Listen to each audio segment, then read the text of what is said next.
This is KGW News at Sunrise. Once again, as often happens in public education, the district is attempting to balance the budget on the backs of educators and students. Talking about the Salem-Keizer School Board this morning, approving a massive round of layoffs impacting about 400 employees. We'll have all the details coming up in our top story this hour. And a circus elephant pulls a bit of a disappearing act and hits the streets of Montana. How she managed to escape, coming up in just a few minutes. Perhaps trying to get to the Olympics this summer in Paris. Maybe. Yeah, maybe. Perhaps. You never know. Yeah. You never know. This much we do know. We are now 100 days out from those Olympic Games in Paris, France. We're going to cover what you need to know 100 days out, coming up here in just a few minutes. Yeah, what we need to know. No, it's 100 days away. I mean, we got to build up the You need hype. to know that tomorrow we're just 99 days away. Oh, thank you. You're welcome. And we get to hear the music for 99 I more know. days. Woohoo. Yes. All right. We have clear skies and we have some frosty spots out there. I mentioned during our 4:30 show that unfortunately the data set that we use for a lot of our cities that feeds into our weather computer is down right now.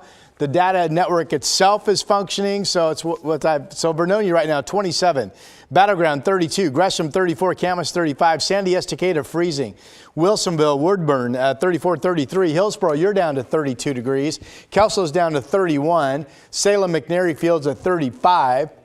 And we're going to continue to see dropping temperatures all the way into the 6 o'clock hour.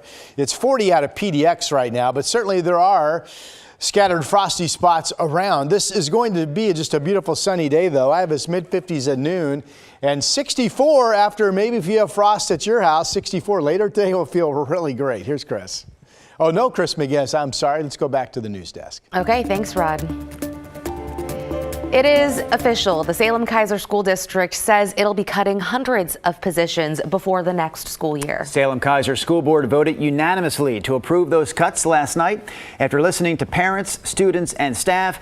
Devin Haskins joins us live now from the newsroom with more on this. Devin, what do you have for us? Yeah, they're voting on that, and they approved that because the district says they're facing more than a $70 million budget shortfall for next year, and that boils down to more than 400 positions now getting cut.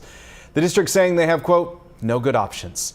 The superintendent announced the proposed reductions last week.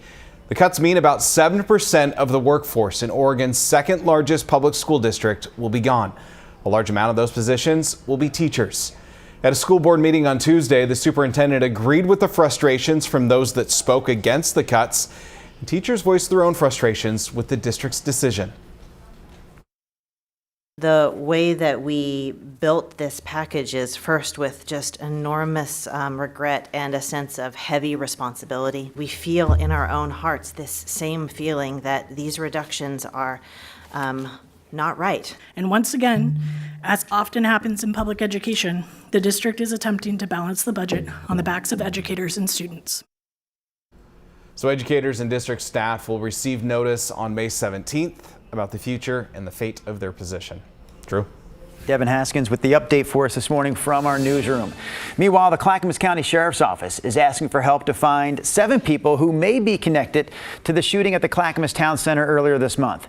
It happened 2 Sundays ago outside the Cheesecake Factory, so take a look at these faces on your screen. Investigators say 2 groups of people were fighting that evening before shots were fired. A short time later, someone checked into a nearby hospital with a gunshot wound. Deputies believe they may have been involved, but that still hasn't been confirmed. If you have any information about those people we just showed you a moment ago, call the Clackamas County Sheriff's Office. A Southeast Portland couple says they are thinking about moving after a stray bullet came through their front window. The incident shattered both a mirror inside their home as well as their sense of security. Joe Ranieri has their story. Southeast 145th Avenue in Portland is lined with tall, towering trees. You would never think of something like that coming through here. I mean, it's always been a safe place for the most part. I never expect a bullet to come through. So, yeah, kind of unnerving. What Dan Zola wants to know is how a bullet could come through his front window with those trees along his street and in front of his house. She heard a loud noise, and the dog started getting really riled up and stuff, and then she came in. She didn't check this room, but she looked out the back door and didn't see anything going on. His wife was working in the back of the house when she heard a noise last Tuesday night, but didn't notice anything until the next morning. Yeah, that's when she came out to this. And turned on the light, and it's glass. I'm like, where is this glass from? Dan's wife, Vicky, quickly discovered what happened. She opened the blind up and saw this hole come through. The bullet didn't hit anyone, but shattered a mirror that was hanging above this buffet table in their dining room. That same night, just on the other side of their neighborhood, that house wasn't the only one that saw a bullet go through it on that night. This one along 144th Street in Southeast Portland, just about a block away, saw a bullet go through a garage door, the storage tubs, and then went through this card table. Thankfully, in both cases, nobody was hurt. Started questioning neighbors and said, one neighbor told me he thought it came from this way, and I'm like, well, that wouldn't happen. But not knowing where the bullets came from has Dan and his wife looking for a different neighborhood to call home. I think it's time to get out of the city. Go somewhere a little quieter. Joe Ranieri, KGW News. Well, we are just a few matches into the season, and the Thorns are already making a change at head coach. Rob Gale takes over as interim head coach, replacing Mike Norris, who will stay with the club in the role of technical director. Gale was already an assistant coach. The Thorns say their search for a permanent new head coach has already begun. So here's the reason why this change is happening. The Thorns, we're not used to seeing this. They're struggling right now. They've got 1 draw and 3 losses in their first 4 matches. Their next match is against Houston at home this Saturday night. Headed to Butte, Montana now, where people had to do a bit of a double take when they saw that elephant roaming the streets. It apparently made a getaway from a traveling circus. That elephant's name is Viola. She swung by a shopping center, walked through some traffic, stopped for a bit of a bathroom break because, it's a busy day. The animal welfare group, PETA, says, well, the thing is, this particular elephant is elderly, and apparently she's escaped at least twice. It took about 20 minutes for handlers to track her down and get her back to the big top. But honestly, you know what? If I were her and I was, cooped up under a tent all day, of course I'd want to make a getaway. Well, I get it. Elderly, I can back up the need for a bathroom potty break, too. Right? Many reasons. Isn't elderly a state of mind? That elephant looked young and spry, moving quickly there. Yeah. Maybe my mind's my problem. I've been told that before, Yeah. All right, let's get you outside to our story, and that is the freezing temperatures, the mix of freeze warnings and frost advisories up into the mid-morning hours. Here at KGW TV, if you don't know, we're just off of I-405 by Lincoln High School. We're down to 37 degrees right now, and about ready to drop to below that. So it's cold in town, not freezing, but there are plenty of freezing temperatures around thanks to the clear skies that we are featuring. And by the way, it's going to be just a gorgeous sunny day today, all areas. And today, day 1 of 3 days of basically clear skies. 40 out of PDX is one of the warm spots around, but it will drop into the 30s there. Our temperature data map has been restored. If you've been watching us for a while this morning, this was missing, but happy to have it back. 31 in Sandy, Battleground now 31, Scappoose 34.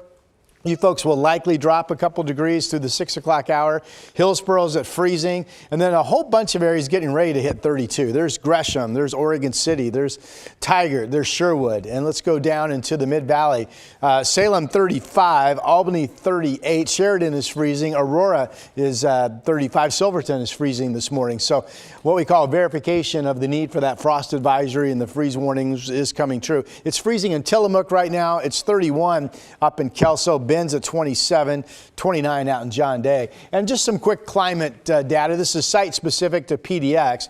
The final season freeze a year ago, by the way, was March 16th. And assuming the airport does not get down to 32 this morning, I don't think it will. It's likely the final freeze this year is going to end up being March 8th, the last time the airport got down to 32.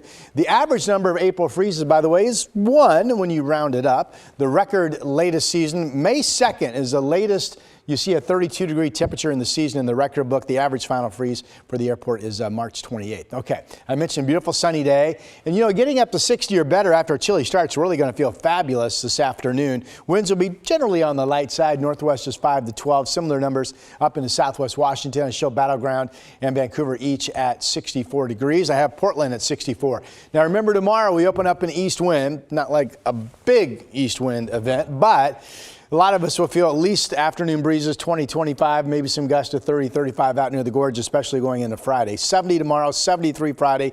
The east wind brings the sunshine, warmer weather. There's still at least a chance of some afternoon showers on Saturday, but most modeling is now agreeing that Sunday has a good chance of being dry and 64 for